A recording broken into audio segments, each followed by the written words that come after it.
And soprano Christine Goerke joins me in Studio Q. Christine, you were plugging your ears. Why? Oh my gosh, I can't stand listening to myself. I'm so self-critical, I have no idea why people hire me, but I'm really glad they do.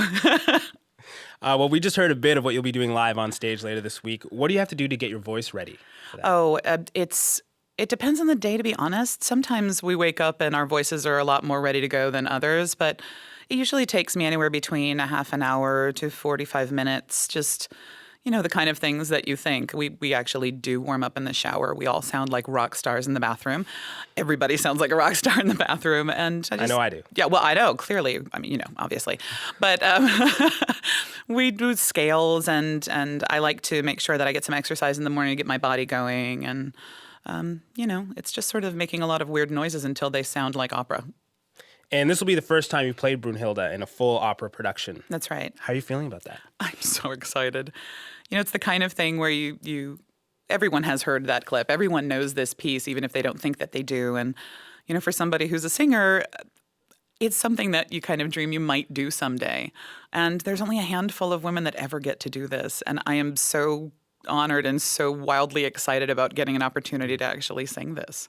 And you'll be singing it in 2018 season as well at the Met in New York. I will. And I understand there's some critics coming up from New York. They're very interested in your performance in Toronto. Does that add to the pressure? Does that feed the excitement? What does that do for you? Well, until just now, I didn't know about it, so now I'm terrified. Thanks so much. Appreciate that this morning before my second cup of coffee. No, it's fine. I mean, the thing is, there's always people who are, quote, critics. I appreciate the people who know what they're talking about, and it's always good to get a good review in a paper. But, the people who are the real critics and the people that I'm doing this for are the ones who bought the tickets and are sitting in front there. And if they've enjoyed themselves, then I did my job. I'd like to go back to how you first became interested in opera. From what I understand, you had a pretty modest upbringing in Long Island. How did opera come into your life? Completely by accident. When I was in elementary school, they started offering, instruments. And at first I tried out the viola, and that was absolutely not for me. Musicians, you can insert your jokes here. And the next year I decided I would try to play the flute, because that's what little girls like to do. And I ran home and told my dad I desperately wanted to play the flute, and he was a huge Artie Shaw fan. So he said, "But I got you a clarinet." I was like, "Not as cool, but okay." But I played that for a while. I taught myself the other woodwind instruments as I went. And when I was in high school, I had a teacher that was so remarkable. He just made everybody love music. So I wanted to teach high school band. I thought, I want to do that. I want to bring music to kids because it makes a huge difference. And that year, I went and took an exam to place me in a class to see if I could sight sing. And they were more impressed with my voice, which was terrifying and awful. But also I could wear lipstick, so that's how I knew I was a soprano. At what point was that? Was that in high school or university? It was the first year of university. Cool. And I just started studying after that. And you weren't always known for dramatic soprano roles. You started off as a lyric soprano. I did. How would you explain the difference to the layperson? So basically, we talked about the spear and magic helmet, and it has to do with the color of the voice, the intensity of the voice. It has to do with the volume of the voice, and these are things that you can't really make happen. If you are not a dramatic voice, you can't make yourself a dramatic voice. It has to do with physiology. I could never be a coloratura, these women that sing dog hearing notes, like the Q flats that no one else can sing. I think that is amazing, but that's not what my body can do. And we all sort of have our own way of going about making music, but mine just happens to be unbelievably loud and really cool. And you had a lot of success earlier in your career singing lyric soprano, and then something happened one night. Yeah. Could you describe that experience for us? Yeah. So from the time I was about 25 years old, people were already throwing around the words dramatic soprano, but no one's really a dramatic soprano at 25. And you didn't feel it yet in your body? No. I mean, people heard something in my instrument that said, I think that's where this is going. But at that time, that's not what was happening. And I had an amazing teacher who was really smart. And she said, you might be sometime, but not today. So today, worry about what you're doing right now. And that was the right thing to do because it let me get to this repertoire intact. But I was singing Handel. I sang a lot of Handel, and I loved it. But one day, I was about 32, 33. I was singing and just everything suddenly felt really wrong. And nothing worked the way that it should have been working. And I thought, well, I've broken it. Random, ridiculous thought, but that's what I thought. And it turns out that my voice was just changing a lot sooner than I thought it would. Usually this sort of change happens in your late 30s, early 40s, but it was happening then. And I didn't understand what was happening for about a year or so. And that was really scary. I canceled things, and I was pretty sure I was going to quit. And I have some amazing friends who stood by me and refused to let me quit. And here I am being unbelievably loud singing one of the roles that I've wanted to sing since I was 20 years old. I'm curious what that feeling is in your body, because you said that you just felt it wasn't there anymore. Yeah, the voice wasn't broken. It turns out that what I had done is that the voice just started to get a lot bigger. And what we do as singers that, opera singers that make us able to fill a 4,000-seat house without amplification, it has everything to do with how we support our voice. And we have to support really, really low and use the muscles that are very low.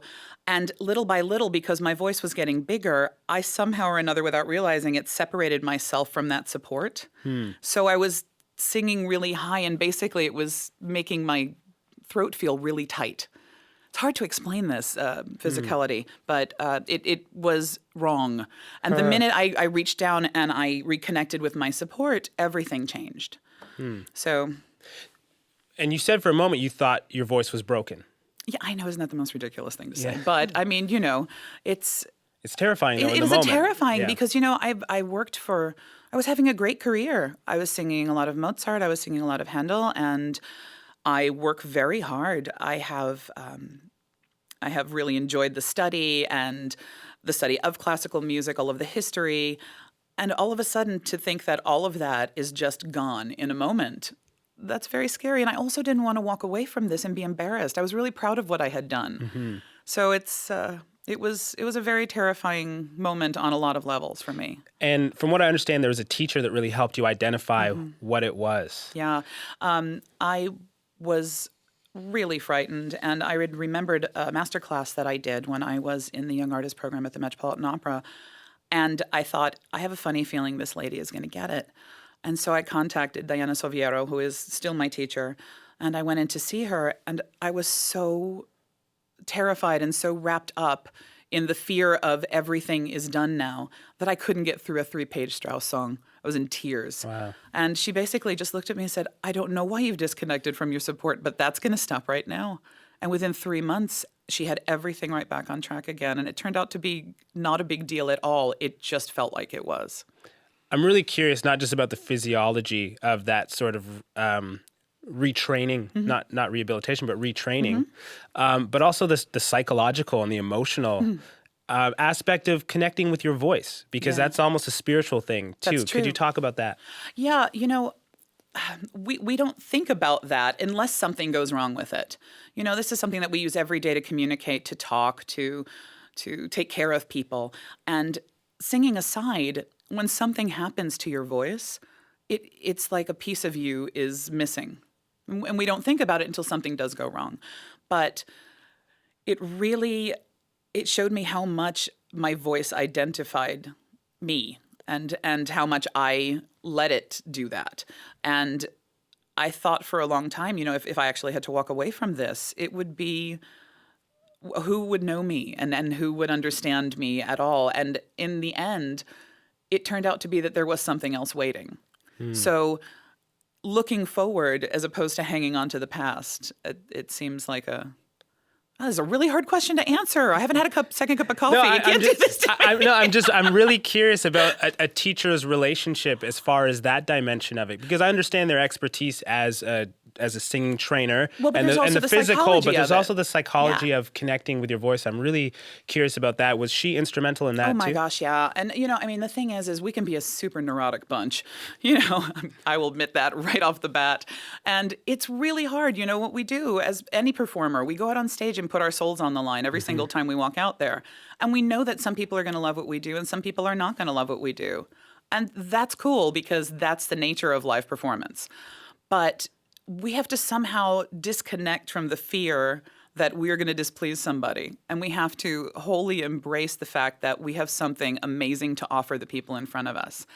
And when you don't trust yourself, when something like this happened, when that happened to me, I stopped trusting myself. And it was interesting. She did say that so much of this is just in your head because you're afraid now. And I was terrified. But, I finally calmed down with it all, and by working slowly, not just through the physicality of it, but also through the unbelievable singer mental issues. I'm out the other side, thank God. And since you've started singing Wagner and Strauss, you've been super well received by critics and Oh, fans. thank God. At the same time, by all accounts, you're a down-to-earth person. How do you maintain that focus? I have absolutely no idea. I don't know how to be any other way. It takes all kinds to do this. And like I said, this is a hard thing to do. We are away from our families for half a year. We are away from our homes. We're sleeping in beds that aren't ours in cities that we might not speak the language. I still haven't figured out all of the coins here in this country, and these poor people keep looking at me. Oh, it's so sad. You're so American. But I just give that over. And it's a difficult thing, but I am always humbled by the fact that people are good to me wherever I go. And I can't help but being myself. Sometimes that's good and sometimes bad. Well, on Twitter, you describe yourself as dramatic soprano and soccer mom, not necessarily in that order. Yes. I feel like that's probably a part of your grounding, isn't it? Oh, well, absolutely. The funny thing is I never thought I was going to be a musician. I never certainly thought I was going to be an opera singer, but I always wanted to be a mom. And, you want to get somebody to keep you grounded and tell you how things are and how good you are not at everything. Have kids. They will let you know everything you're doing wrong. And now, if you're going to go out and sing Brunhilde, you can't just go out there and wing it. There's a level of discipline that takes to be an elite performer. Could you give us a sense of that? Well, I mean, this especially with Wagner and Strauss, that now that I've gone into this, these things are through composed. So these are really long operas, and you're not repeating yourself at all. So basically, you have 5 hours worth of text to remember. I cannot say that I am fluent in German. I speak it. They put up with me. But I understand it.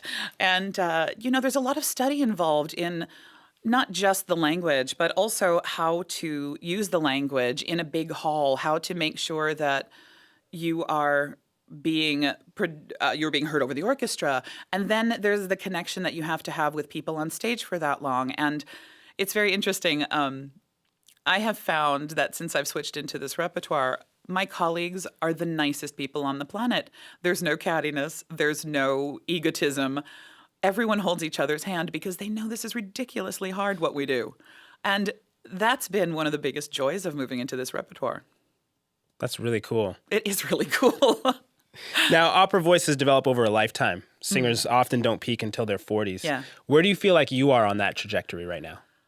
I don't know. I mean, I'm looking at my schedule and I have all of my dream roles in front of me right now. And if you would have told me 10 years ago I would be sitting here and having this conversation, I wouldn't have believed you. I've already managed to have all of the things that I had ever hoped for happen. And both career and with family, and I just feel like I'm one of the luckiest people on the planet. So I don't know. I mean, I hope to sing for a long time, and with my kind of voice, I have an opportunity once I feel like I'm done singing the soprano things, I can sort of move down and sing some of the mezzo things, and I think I can do this as long as I want to. I'm not quite sure how long that'll be, but I feel incredibly lucky to have that opportunity. And you've been a part of this opera world for the better part of 20 years now. Yeah. Have you seen any changes in the face of the audience? Yeah, the thing is, there's a really big push to try and get younger people to come in and be at the opera. And I think that there has been a really great movement towards that. I've seen a lot of younger people there. I'm having a lot of conversations with people that were very surprised to find out that it's not this weird, antiquated thing that only your grandparents go to. Mm-hmm. It's unbelievably cool. I mean, you go in and there can be 120 people in the orchestra and they start playing. There's no amplification, but your entire body vibrates. And people start singing and filling a house that's 3,000 seats and there's no amplification. Yeah. How unbelievably cool it is what the human body can do. Yeah. I mean, everybody should know what that is at least once. I'm all for like going to the rock concert and turning it up to 11. That is awesome. But it is still unbelievably amazing to see what we are capable of. What do you think is missing in the communication to younger audiences? Because all this stuff is fascinating. You have to learn a language. You have to perform in it. You have to memorize 5 hours of material. And that's not even getting to the amazing, not just artistic performance, but physical performance. Yeah, the thing is, I feel like it's just perception because I never wanted to be a singer. I never heard an opera. And I remember the first time I did hear an opera, I was 13 and I was watching public television and there was a broadcast from the Met on, I guess. And I had the little tiny black and white TV. And though I didn't have 4 channels or 3 channels, I only had about 10. And, I was flipping through and I found this thing. So I was watching it and my dad came up and he said, "What are you watching?" I said, "I think it's an opera. I'm not sure." But I didn't know what it was and I didn't understand what it was, but I found it amazing. And I don't know, I can't speak to education here, but in the States, we are really going away from educating in the schools and we're taking away from music, we're taking away from art. And I feel like that's where we have to start. And I think there's an entire generation that has been told it's unimportant and it's our job now to show them why it is. And lastly, what are you looking forward to in this phase of your career? As you've mentioned, you have all these great roles right in front of you. You have a tremendous history. What are you looking forward to? Doing justice to them. Awesome. That was dramatic soprano Christine Goerke. She is singing the role of Brunhilde in the Canadian Opera Company's production of Die Walküre.